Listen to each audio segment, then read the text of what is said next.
আসসালামু আলাইকুম রহমতুল্লাহি বারাকাতুহু নাহমাদুহু ওয়া নুসাল্লি আলা রাসূলিহিল কারীম আম্মা বা'দ। সম্মানিত দর্শক মণ্ডলী, আমরা সন্তানের অধিকার সম্পর্কে জানছিলাম। আমরা ইতিপূর্বেই সন্তানের অত্যন্ত গুরুত্বপূর্ণ ৩টি অধিকার আমরা জানতে পেরেছি, যেগুলো আদায় করার মাধ্যমে আমাদের সন্তানগুলো হতে পারে একজন আদর্শ সন্তান, তার হতে পারে একজন আলোকিত মানুষ, তারা হতে পারে আমাদের জন্য দুনিয়া বা আখিরাতের মূল্যবান সম্পদ। একটি হলো ভালো মা উপহার দেওয়া, তার ভালো একটি নাম রাখা এবং এই সন্তানের জন্য খুব বেশি করে আল্লাহ তাআলার কাছে দোয়া করা। আজকে আমরা এ পূর্বে জানবো সন্তানের জন্য আরেকটি অতি মূল্যবান অধিকার, সেটি হলো তাকে ভালো শিক্ষা দেওয়া। আমাদের সমাজে আমরা দেখি আজকে অনেক মানুষ, তারা শিক্ষায় দীক্ষায় সমাজে খুবই পরিচিত, অথচ তাদের মাধ্যমে এমন নোংরা নোংরা কাজ প্রসারিত হচ্ছে, প্রচার পাচ্ছে, সংগঠিত হচ্ছে, যেগুলো কল্পনাও করা যায় না।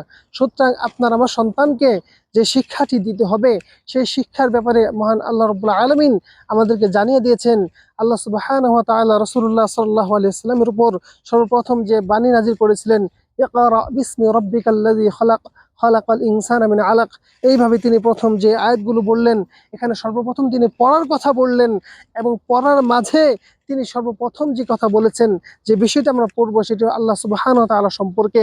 একজন মানুষ, একজন মুমিন, একজন ইমানদার ব্যক্তি যখন তার সেই শৈশবকাল থেকে, কৈশোরকাল থেকেই যখন আল্লাহকে জানবে, রাসূল সাল্লাল্লাহু আলাইহি সাল্লামকে জানবে, যখন হালাল হারাম বুঝবে, যখন এই সন্তানগুলো মানুষের অধিকার বুঝবে, যখন এই সন্তানগুলো বাবা মার অধিকার বুঝবে, যখন এই সন্তানগুলো সমাজের প্রতিটি স্তরের মানুষের অধিকার বুঝবে, তখন এই সন্তানের দ্বারা কখনো অন্যায় হবে না, জুলুম হবে না, অত্যাচার হবে না, বরং প্রত্যেক শ্রেণীর মানুষের অধিকারকে তারা যথাযথভাবে আদায় করে দিতে পারবে। সুতরাং সময়ত উপস্থিতি, আমাদেরকে, আমাদের সন্তানদেরকে তাদের সেই শৈশবকাল থেকে তাদেরকে যে শিক্ষাটি দিতে হবে, সেটা হলো কোরআনের শিক্ষা, সুন্নাহর শিক্ষা। হালাল শিখাতে হবে, হারাম শিখাতে হবে, কোন পথে চললে তার দুনিয়ার জীবন সুখময় হবে, শান্তিময় হবে, এবং কোন পথে চললে দুনিয়ার জীবন হবে তার লাঞ্ছনাময়, এবং কোন পথে চললে মৃত্যু পরকালীন জীবনে তার জন্য হবে সুখকর। মৃত্যু পরকালীন জীবনে জান্নাত লাভের মাধ্যমে সে হতে পারবে চিরন্য সফলতার চূড়ান্ত পর্যায়ে সে পৌঁছে যেতে পারবে। সুতরাং সময়ত উপস্থিতি, রাসূলুল্লাহ সাল্লাল্লাহু আলাইহি ওয়াসাল্লাম আমাদেরকে জানিয়ে দিয়েছেন আমাদের সন্তানদেরকে কিভাবে শিখাতে হবে। যেমন রাসূলুল্লাহ সাল্লাল্লাহু আলাইহি ওয়াসাল্লাম বলেছেন, মুরু আওলাদাকুম বিসসালাতি ওয়া হুম আবনাউ সাবআ সিনিন, তোমাদের সন্তানের বয়স যখন ৭ বছর হয়, তখন থেকে তাদেরকে তোমরা সালাতের শিক্ষা দাও। অনুরূপভাবে আল্লাহ সুবহানাহু ওয়া তাআলা আমাদেরকে জানিয়ে দিয়েছেন, ইয়া আইয়ুহাল্লাযীনা আমানু কু আনফুসাকুম ওয়া আহলিকুম নারা, হে ঈমানদারগণ, তোমরা নিজেদেরকে এবং তোমার নিজেদের পরিবার পরিজনদেরকে জাহান্নামের আগুন থেকে বাঁচাও। সময়ত উপস্থিতি, আমরা কিভাবে নিজের সন্তানদেরকে জাহান্নামের আগুন থেকে বাঁচাবো? আমরা যখন আমার সন্তানকে হালাল শিখাবো, হারাম শিখাবো, শিরিক থেকে তাদেরকে সতর্ক করব, বিদআত থেকে সতর্ক করব, সুন্নাহর দিকে, তাওহীদের দিকে ধাপিত করব, এই সন্তানগুলো যখন গড়ে উঠবে, এই সন্তানকে যখন আমি আল্লাহ তাআলার দেওয়া বাণী শিখাবো, ইম্মা ইয়াবলুগান্না ইনদাকাল কিবারা আহাদুহুমা আও কিলাহুমা ফালা তাকুল লাহুমা উফফিন ওয়ালা তানহারহুমা ওয়া কুল লাহুমা কাওলান কারীমা। রব্বুল আলামিন আমাদেরকে জানিয়ে দিয়েছেন, পৃথিবীর প্রত্যেকজন সন্তানকে বলে দিয়েছেন, ওয়া কাদা রাব্বুকা আল্লা তা'বুদু ইল্লা ইয়াহু ওয়া বিল ওয়ালিদাইনি ইহসানা, তোমাদের রব চূড়ান্তভাবে সিদ্ধান্ত দিয়েছেন। ওয়া কাদা রাব্বুকা, এই কদা শব্দটি হয় ফায়সালার ক্ষেত্রে, চূড়ান্ত যখন একটি বিষয়ে সিদ্ধান্ত গ্রহণ করা হয়ে যায়, সেখানে বলা হয় কাদা। আল্লাহ সুবহানাহু ওয়া তাআলা চূড়ান্তভাবে সিদ্ধান্ত দিয়েছেন, ওয়া কাদা রাব্বুকা আল্লা তা'বুদু ইল্লা ইয়াহু ওয়া বিল ওয়ালিদাইনি ইহসানা, তোমাদের রব চূড়ান্তভাবে সিদ্ধান্ত জানিয়ে দিয়েছেন, আল্লাহ ছাড়া অন্য কারো যেমন ইবাদত করা যাবে না, অনুরূপভাবে পৃথিবীতে বাবা মার সাথে সুন্দর আচরণ করতে হবে।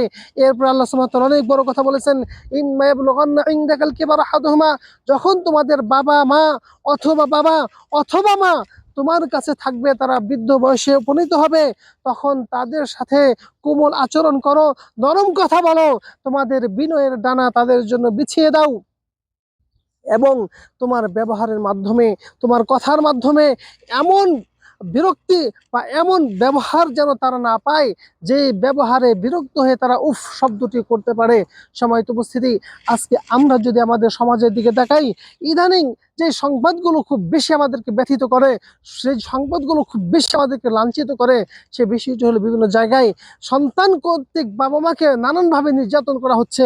কোনো কোনো জায়গায় বাবাকে পিটিয়ে রক্তাক্ত করা হচ্ছে। কোথাও সন্তান বাবা মা মারা গেছেন তাদের লাশকে রেখে সম্পদ নিয়ে বাটাবাড়ি বন্টন নিয়ে তারা ঝগড়া বিবাদে লিপ্ত হয়ে গেছে। এগুলো একটাই কারণ, আমাদের সেই সকল বাবা মা এই সন্তানদেরকে সেই শিক্ষাটি দিতে পারেননি যে আল্লাহ সুবহানাহু ওয়া তাআলা তাদেরকে এমন ব্যবহার করতেই নিষেধ করলেন যেখানে যেই ব্যবহারে উফ শব্দটি তারা করতে পারে, অথচ সেই জায়গায় আমরা বাবা মাকে আঘাত করছি, রক্তাক্ত করছি। এর মাত্র কারণ হলো এই শিক্ষা আমরা দিতে পারিনি। সুতরাং আমরা যদি আপনার সন্তানকে সেই শৈশবকাল থেকে কৈশোরকাল থেকে আল্লাহ সম্পর্কে, রসুল সম্পর্কে, হালাল সম্পর্কে, হারাম সম্পর্কে, বাবা মার অধিকার, ভাইয়ের অধিকার, বোনের অধিকার সম্পর্কে এই শিক্ষাগুলো যদি দিতে পারি, আমার সন্তানের মাধ্যমে কখনো সমাজে এই ধরনের অন্যায় হবে না। আমার সন্তানের মাধ্যমে আমিও লাঞ্ছিত হব না, অপমানিত হব না। আমার মৃত্যুর পরে আমার সম্পদ নিয়ে ভাগ বাটোয়ারা করার পূর্বে আমার সন্তানরা হয়তো আল্লাহর দরবারে হাত তুলে দোয়া করতে থাকবে, রব্বির হামহুমা কামা রব্বায়ানি সাগীরা। তাই আসল সময় তো উপস্থিতি, আমার আপনার সন্তানদেরকে আদর্শবান গড়ে তুলে যাই। দুনিয়ার জীবনে তাদের দেখে সুখ ও শান্তি পেতে চাই।